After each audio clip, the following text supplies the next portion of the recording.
Shalom dan salam sejahtera untuk kita semua. Puji Tuhan, kita boleh jumpa lagi dalam renungan 100 hari berdoa. Walaupun keadaan alam cuaca tidak begitu bersahabat, kita diguyur hujan terus-menerus, tapi kesempatan Tuhan tetap masih berikan kepada kita untuk bersama-sama merenungkan kasih Tuhan dalam hidup dan kehidupan kita masing-masing. Saudaraku yang kekasih, sebelum kita sama-sama akan mempelajari firman Tuhan di saat ini, mari kita berdoa.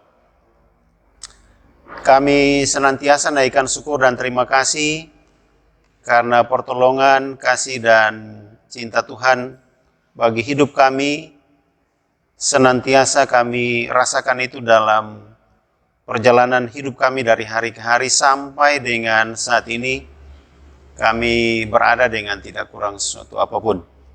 Kami datang di hadapan hadirat-Mu Tuhan, ingin untuk mendengarkan suara-Mu melalui firman kebenaran di saat ini.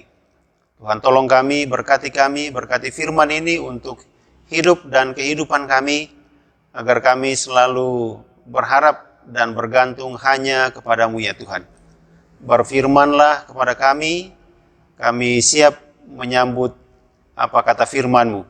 Di dalam nama Tuhan Yesus kami berdoa. Amin. Saudaraku yang diberkati Tuhan, di hari yang ke-78 ini, judul pekabaran firman Tuhan adalah tentang kekhawatiran. Ayat penuntun kita terkutip dalam buku Matius pasal 6 ayat yang ke-27. Bunyi firman Tuhan, "Siapakah di antara kamu yang karena kekhawatirannya dapat menambahkan sehasta saja pada jalan hidupnya?" Nah, ini merupakan pertanyaan. Artinya, karena khawatir, siapa yang bisa memperpanjang kehidupannya? Tentu tidak ada. Kita manusia ini tidak punya kuasa untuk hal yang demikian. Nah, setiap manusia tentu dibayangi atau diperhadapkan dengan apa yang namanya khawatir. Nah, namun perlu kita ingat bahwa kekhawatiran itu dapat dengan mudah menghambat atau malah membunuh iman kita. Oleh karena itu, maka di kesempatan yang indah ini, saya mau menyampaikan bagi kita semua ada 3 alasan pokok yang dapat menyebabkan sehingga kekhawatiran itu dapat membunuh atau menghambat ketumpung iman kepada Yesus. Hal yang pertama adalah kekhawatiran tidak pernah memberikan solusi atau jalan keluar. Nah, banyak orang dewasa sekarang ini hanya terfokus kepada kebutuhan hidup. Atau dalam bahasa ekonomi, kita orang kenal kebutuhan primer, makan, minum, pakai, ya, kebutuhan sekunder juga ada di situ, ya, tempat tinggal dan sebagainya. Dan bukan memfokuskan kehidupan ini kepada tujuan dan arti dari hidup itu sendiri. Nah, kita diciptakan oleh Tuhan Karena Tuhan punya tujuan yang khusus bagi ketong punya kehidupan ini. Nah, kekhawatiran dapat membutakan tujuan Tuhan dalam ketong punya kehidupan, sehingga membuat kita terkungkung dan akhirnya tidak dapat membuat kehidupan kita ini menjadi lebih baik. Ketidakmampuan untuk melepaskan diri dari kekhawatiran itu dapat membawa seseorang kepada keadaan yang sangat serius di dalam kehidupannya.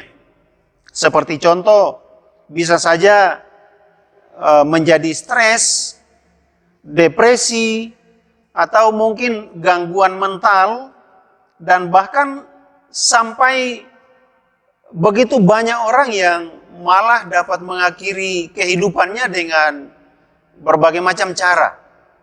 Itu disebabkan karena dia dihantui oleh rasa khawatir, lalu kemudian membawa kepada satu ketakutan dalam hidupnya.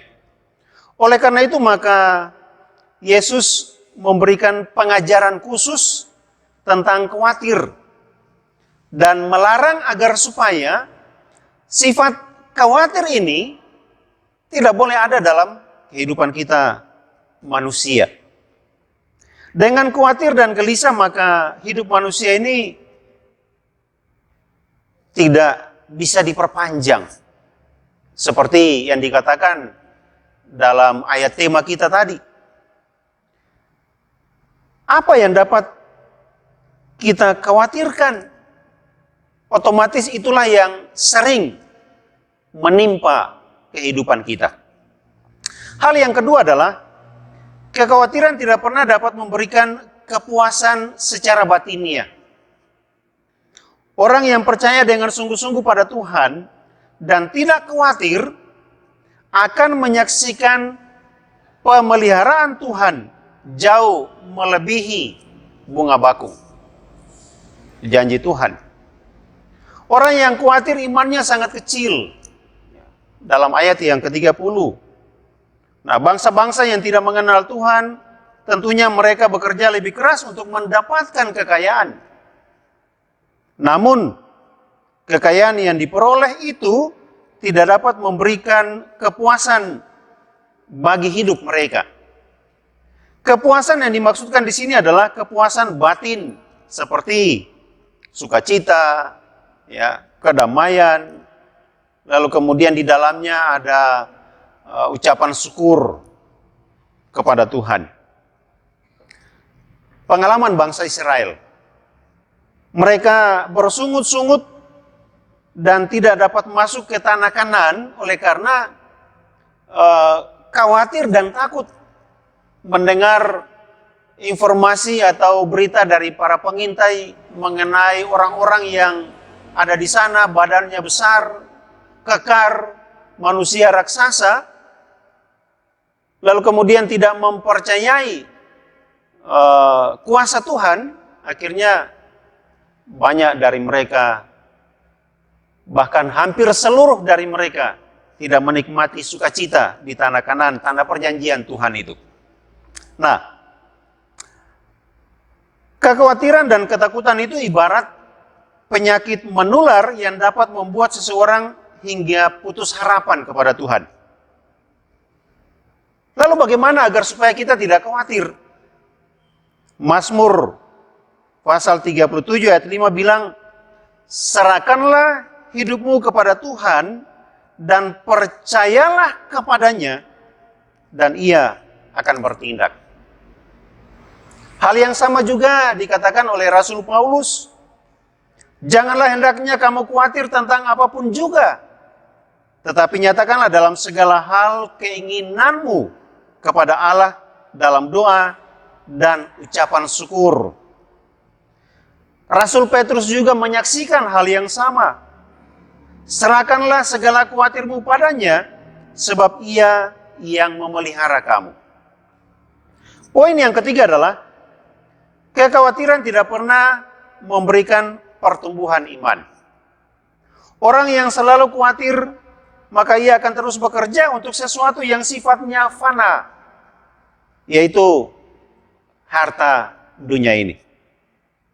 Tidak akan ada pertumbuhan iman selagi kita berada dalam hal kekhawatiran. Kekhawatiran akan membuat iman seseorang akan semakin lemah dan hidupnya hanya untuk kekinian saja. Oleh karena itu, saudara sekalian, Yesus bilang, jangan khawatir, berarti kita tidak usah khawatir. Percaya kepada Tuhan. 3 hal penting agar kita mengalami pertumbuhan secara iman. Yang pertama, ayat yang ke-32 dari Matius pasal 6 bilang, jangan khawatir akan hal-hal kekinian. Ya. Kemudian yang kedua, agar supaya mengalami pertumbuhan iman, carilah kerajaan Allah dan kebenarannya di ayat yang ke-33. Kemudian yang ketiga, agar supaya mengalami pertumbuhan iman, jangan kita khawatir akan kebutuhan kita di hari besok. Percaya kepada Tuhan. Ya, seperti ada ilustrasi bilang, kalau orang miskin itu otomatis dia makan pagi, pikirkan siang, sesudah siang tidak tahu apa yang jadi besok. Ya. Jadi orang miskin itu pikir mau makan apa. Orang yang kelas menengah pikir mau makan di mana. Ya, hal hidup ini. Tapi kalau orang kaya, dia berpikir mau makan siapa.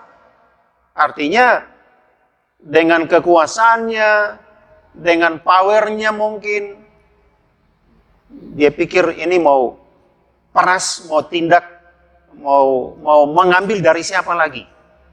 Ya, kita bilang orang yang kaya tetap jadi kaya, orang miskin ya tetap miskin. Karena perlakuan keadilan di tengah-tengah dunia ini ya menyebabkan